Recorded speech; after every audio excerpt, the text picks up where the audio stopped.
When it probably hit me the absolute hardest, that I probably had one of those feelings of, wow, we need to do something, was the day my daughter got married. We were all at the reception. Everybody was dancing and having fun, and before his eating disorder started, he would have been right front row and center. And I remember looking, and TrOY was on the other side of the backdrop looking in. And that was my clue. He's not just losing weight. He's not just exercising. Something is really, really wrong. I was scared. I was absolutely terrified that the nephew I loved so much was going to die. I didn't know if he was ever going to come home again. And I was terrified. I was teaching at the time of my illness when it was really, really bad. And I remember sitting in my rented house alone, and I was in a sweatshirt, sweatpants, and an electric blanket wrapped around me because my body wasn't able to keep warm on its own anymore. I had my laptop on my lap. I remember coming across an ad or something for Dr. Phil's show, so I clicked on it, and there was a section that asked, oh, you can ask us a question, feel free to send us anything. And so I sent him a little email saying, hey, this is who I am, and tell me how to stop exercising. And I received a follow-up email the next day asking me to explain my story further, and I thought, oh, this is pretty typical, they do this with everybody. Filled out more information. I received a phone call. It was a producer from the show. I initially said no. I said I would not go because I was afraid to lose my job. I was afraid of what will my students think. I was supposed to be a mentor. I was supposed to be a coach. I was supposed to be their teacher that knew how to live a healthy life. Received a phone call from a really strong Christian friend of mine. She told me, you know, maybe this is God's way of giving you your one chance to get out of this. And I remember right after that call, I called the producers and I said I'd go. I went and talked to the administration. I just said I was taking a couple days off for a family emergency. Went and filmed the show, came back. I came home with full intentions of going right back to what I did, and I actually did the day that I got home, started exercising the same, and it was as if nothing had happened. I remember being on stage, being very deer in the headlights, not being present, being very just gone. No emotion, no nothing. There was a moment where he leaned over and during one of the commercial breaks, and he put his hand on my arm and he said, this is the chance for you to get your life back on track. And that's one of the things that I definitely remember. I don't remember looking up at the audience. I was too ashamed. It's weird because the show on there shows me actually crying at the end of the segment, and I remember doing that but thinking, I'm crying and I don't know why, and I'm crying but I know I'm going to go home and do the same thing. And so it was very surreal, very weird, ironic, but it ended up saving my life.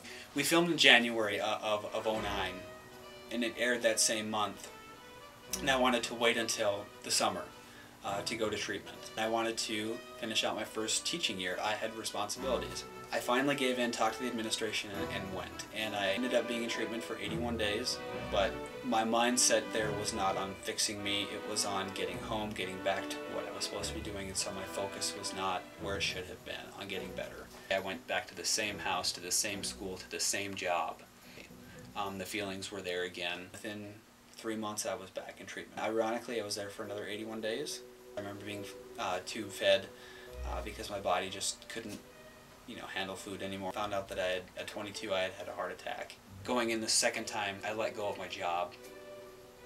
And a lot of that focus on being the good coach, being the good role model, I got to let that go, and so I focused more on TrOY and, okay, what do I need to address? I think that's when everything started to piece together.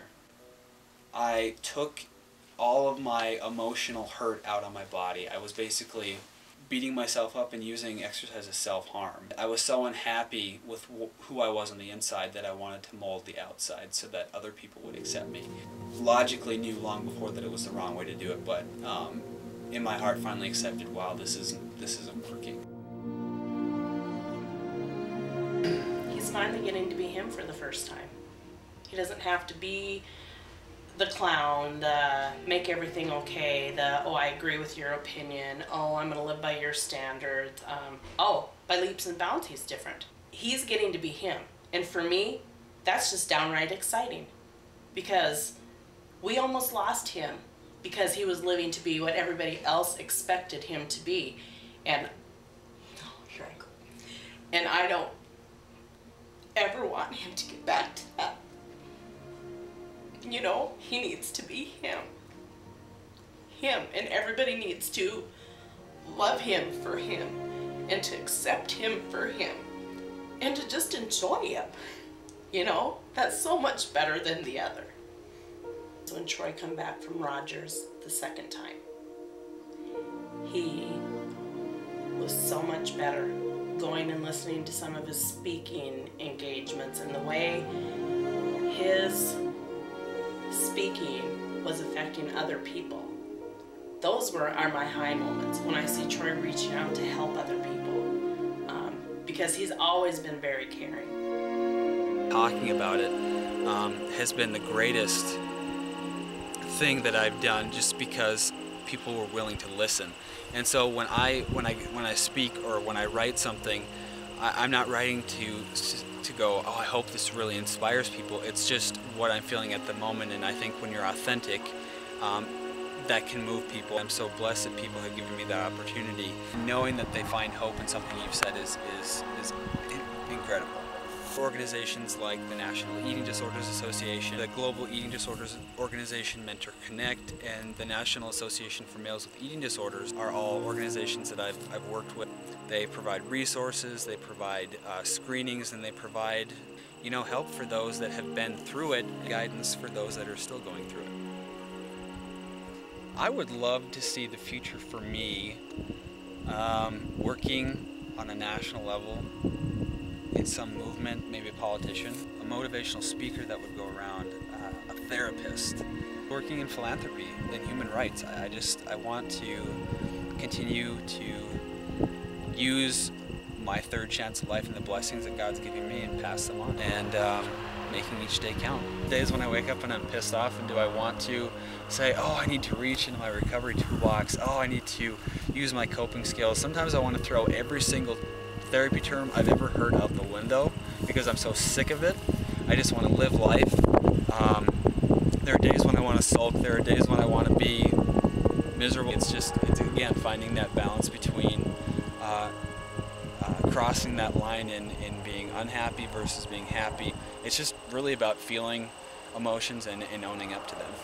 There's always thoughts about what I could have done, what I will do, what I should have done, what I can't do, what I can. I used to be a why man. Why this, why that, why the other thing. And I kind of figured out that trying to ask why a million times over with everything is really exhausting.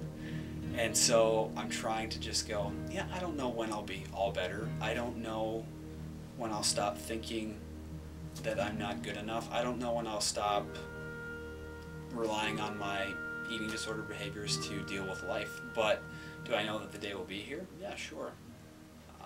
And until then, I think it's going to be a pretty emotional, crazy, fun, wild ride there, journey there. I think the opportunities are endless, and I want that message of hope to be given to other people, no matter if it's an eating disorder or otherwise. I hope that message is there for people to go, you know what, today was terrible, tomorrow may be terrible, but you know, one day things will get better.